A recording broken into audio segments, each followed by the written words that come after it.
Hello YouTube, this is Said Mirza. Today's video is based on key ideas from the excellent work by Sam Gerrans titled The Qur'an, A Complete Revelation, and from my work, Will You Not Reason? A Concordance of God's Arguments in the Qur'an. Both books can be downloaded for free using the links below. All translations are from the Qur'an, a complete revelation. The topic of today's video is God's Proofs in Man. We cannot see God, but we can know Him by our intellect. The Quran uses the word ayat, which means proof, to direct our attention to the external and internal proofs of God. These proofs are sufficient evidence for the existence of an unseen God who holds complete sway over the heavens and the earth.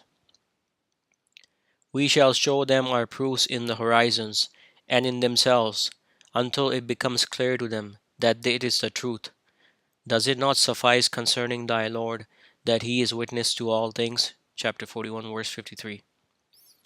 It is to our detriment that we do not use our God given faculties to their fullest potential. Consider the three primary senses of hearing, sight, and intellect that we have been blessed with.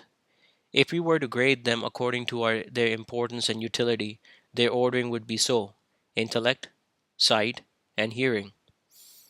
Hearing allows us to gain some information about the world. However, it is limited and does not convey to us the breadth of information that sight does. We are in agreement that if we had to choose between keeping our senses of hearing or seeing, we would surely prefer the latter. Let us now compare sight and intellect. At first, we would think sight to be superior to intellect. Surely, our intellect cannot match the dazzling array of colors and beauty presented to us by our eyes. The beauty of a sunset, trees, and stars is indeed indescribable.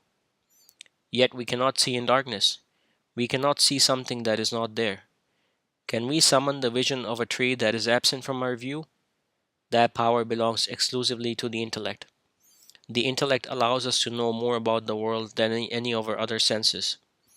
It is our intellect that allows us to see what is hidden from our eyes. The genesis of all inventions is in the intellect.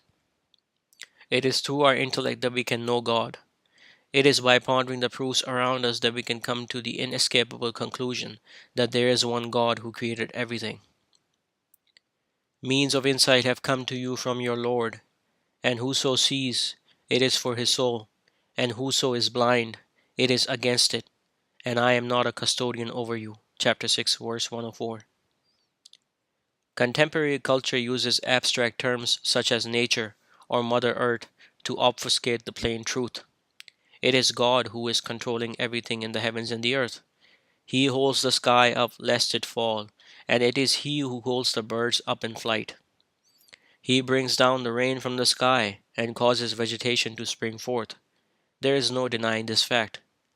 What is needed is that thinking men trust their primary senses of hearing, sight, and understanding and observe the world around them. Seeking the truth requires us to be diligent and sincere. If thou think that most of them hear or reason, they are only as the cattle, nay, they are further astray in the way. Chapter 25, verse 44. So let us use our reason and ponder the manifest proofs testifying to the one God. Did we create ourselves? Were we created by accident? Or did God create us? Do we grow the seed? Or does God? Do we cause the rain to fall down from clouds? Or does God? If we are being honest with ourselves, we know that it is not within our power to do any of these things. Observe the balance and harmony in nature. Is this all really by accident? The odds are impossible for anything of this exquisite beauty, harmony, and balance to simply manifest by accident. If you are still of the opinion that all of this came by accident, then do not glory in your arrogance and ignorance. Study natural science, study biology to understand the mechanics, precision, and balance of the human body. Study physics and see God's immutable laws to which all matter is bound. If you are sincere in seeking the truth, you cannot rest until you have exhausted all avenues. To simply state that there is no God and that these things came by accident is a sign of intellectual laziness and dishonesty. Remember, only those who have knowledge fear God. Hast thou not considered that God sends down water from the sky, and we bring forth therewith fruit differing in its use, and among the mountains are streaks, white and red, differing in their hues, and deep black, and among men are and beasts and cattle, differing in their hues. Thus there but fear God, the knowledgeable among his servants. God is mighty, forgiving. Chapter 35, verse 27 and 28. Man is proof of the power of the Almighty God. How is it that we can see, think, and feel? How is it that we came to be? These are questions to which we have no real answers. We study the human body, marveling at its subtle workings. A moment of consciousness requires the synchronized activity of millions of neurons in the brain. If this intricate balance is not maintained, we lose consciousness. Yet, after hour, day after day, everything works seamlessly to allow us to experience the world around us. Is this not a miracle? We are born into this world not knowing anything. We accumulate knowledge throughout our lives. Some of us die early, and some of us live long enough to forget what we knew. Such are workings of God and His ordaining of matters. We must accept the limited extent of our knowledge and turn to God for guidance. Let us trace the genesis of our creation. It is the simple truth that God created us from clay, a mixture of dust and water. All the food we eat ultimately springs forth from this clay. This food is then broken down and used by our bodies for energy. Our bodies also use the minerals in the food for various processes, including the creation of sperm. This sperm then combines with the female egg to begin the process of creation, which the Qur'an describes in detail. Qur'an's proofs evident in man. How will you deny God? When you were dead, He gave you life. Then will He give you death. Then will He give you life. Then to Him will you be returned. Chapter 2, verse 28. He it is who fashions you in the wombs as He wills. There is no God save He, the mighty, the wise. Chapter 3, verse 6. And He it is who brought you into being from one soul, then a place and a repository. And we have set out and detailed the proofs for people who understand. Chapter 6, verse 98. Hast thou not considered that God created the heavens and the earth aright? If He wills, He will remove you and bring a new creation, and that is not difficult for God. Chapter 14, verses 19 and 20. He created man from a drop of fluid, and then is He an open disputant. Chapter 16, verse 4. And God created you, then He takes you, and among you is he who is returned to a feeble age, so that he knows not, after knowledge, anything. God is knowing, powerful. Chapter 16, verse 70. And God has made for you among yourselves wives, and made for you from your wives sons and grandsons, and made provision of good things for you. Is then in vanity that they believe, and the grace of God they deny? Chapter 16, verse 72. And God brought you forth from the wombs of your mothers, not knowing anything, and made for you hearing, and sight, and intellect, that you might be grateful. Chapter 16, verse 78. O mankind, should you be in doubt concerning the resurrection, we created you from dust, then from a drop of fluid, then from a clinging thing, then from a fleshy lump, formed and unformed, that we might make plain to you, and we cause to rest what we will in the wombs to a named term. Then brought you forth as a child, then that you reach your maturity, and among you is he who is taken, and among you is he who is returned to a feeble age, so that he knows not, after knowledge, anything. And thou seest the earth lifeless. Then when we send down upon it the water, it stirs, and gives increase, and puts forth every sort of delightful kind. Because God, He is the truth, and He gives life to the dead, and He is powerful over all things. Chapter 22, verses 5 and 6. And we created man from a strain of clay. Then placed we him as a drop of fluid in a secure lodging. Then created we the drop of fluid a clinging thing. Then created the clinging thing a fleshy lump. And created the fleshy lump bones. And clothed the bones with flesh. Then brought we into being as another creation. And blessed be God, the best of creators. Then after that will you die. Then on the day of resurrection will you be raised. Chapter 23, verses 12 through 16. And he it is who brought you into being for you hearing and sight and intellect. Little are you grateful. And he it is who seated you in the earth, and to him will you be gathered.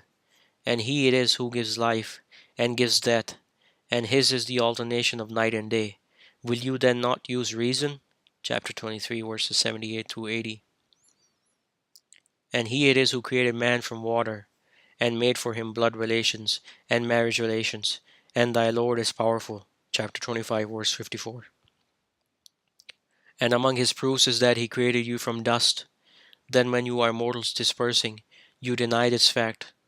And among his proofs is that he created for you mates from yourselves, that you might be reassured thereby, and made between you love and mercy. In that are proofs for people who reflect. Chapter 30, verses 20 and 21. God is he who creates you weak, then makes he after weakness strength, then after strength makes he weakness and white hair. He creates what he wills, and he is the knowing, the mighty. Chapter 30, verse 54. Who made good all things he created, and initiated the creation of man from clay, then made his seed from a strain of despised liquid, then fashioned him, and breathed into him of his spirit, and made for you hearing, and sight, and intellect. Little are you grateful. Chapter 32, verses 7 through 9. And God created you from dust, then from a drop of fluid, then made he you pairs, and no female bears or gives birth save with his knowledge. And life is not prolonged for one full of years, nor is reduction made of his age, save in a decree. That is easy for God. Chapter 35, verse 11.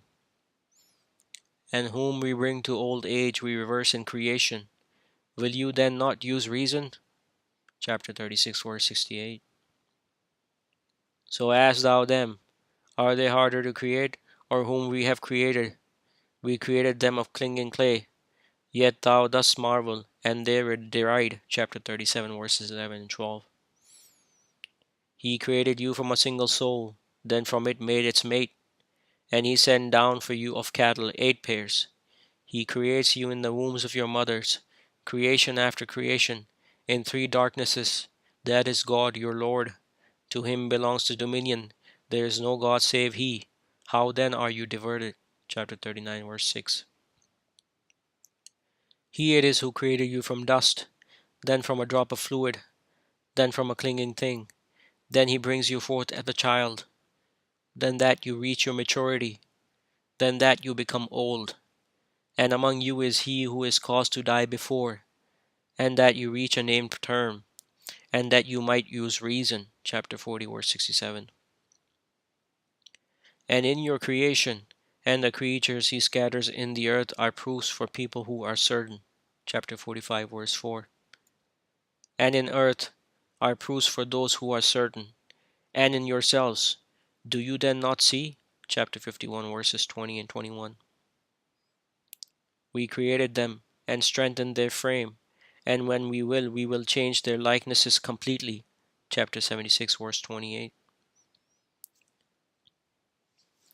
Have we not created you from a despised liquid, and placed it in a secure lodging, for a measure appointed?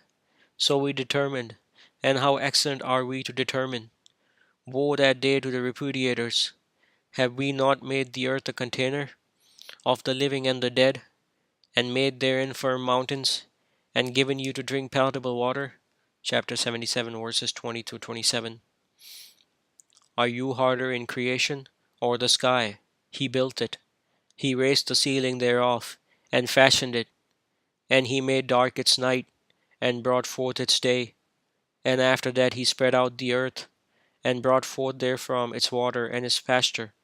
And the mountains he set firmly, as benefit for you and your cattle. Chapter 79, verses 27 to 33. O man, what has deceived thee concerning thy Lord, the noble, who created thee, then fashioned thee, then proportioned thee in balance, in what form he willed assembling thee? Chapter 82, verses 6 through 8. I hope this presentation motivates you to engage with the Qur'an earnestly and honestly. Time is short. Be not of those who are filled with regrets when the opportunity to serve God has passed. May God guide you to a straight path. Peace be upon you.